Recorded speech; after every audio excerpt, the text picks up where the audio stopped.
Véronique, bonjour. Bonjour. Comment vont évoluer les tarifs bancaires en 2015? Alors, ils vont évoluer à deux vitesses.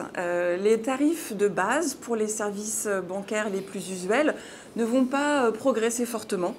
Certains frais vont même baisser puisque les commissions d'intervention sont plafonnées depuis le 1er janvier de cette année.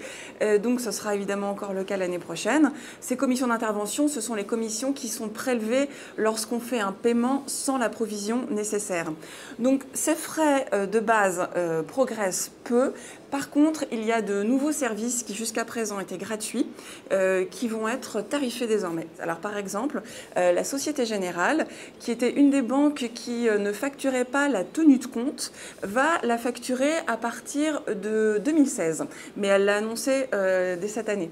Par ailleurs, certaines banques comme certaines caisses d'épargne vont facturer le fait de détruire un chéquier que le consommateur ne serait pas allé chercher à sa banque. Donc au bout de 2 mois, si on n'est pas allé chercher son chéquier, on doit payer 7,50 € pour frais de destruction du chéquier. Donc il y a comme ça toute une kyrielle de frais pour des services qui jusqu'à présent, historiquement, étaient gratuits et qui maintenant sont payants. Les banques en ligne restent les bonnes élèves? Sur les services de base, beaucoup de banques en ligne proposent la gratuité totale.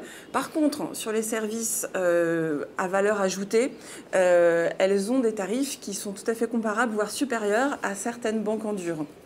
Alors ça reste un petit peu compliqué pour les banques. Il y a la réglementation qui se durcit, il y a les taux d'intérêt qui sont toujours bas, et il y a la conjoncture qui est atone. Comment faire dans ce contexte-là? Oui, effectivement, les banques sont contraintes à facturer de nouveaux services parce qu'elles sont assez contraintes sur certains frais.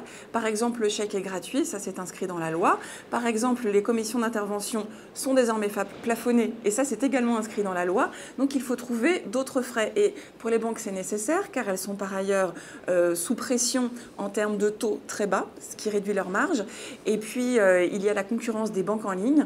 Et donc, elles ne peuvent pas augmenter ces frais pour les services les plus usuels. Sinon, elles seront en dehors du marché. Donc, le contexte est compliqué aujourd'hui pour la rentabilité des banques de détail en France.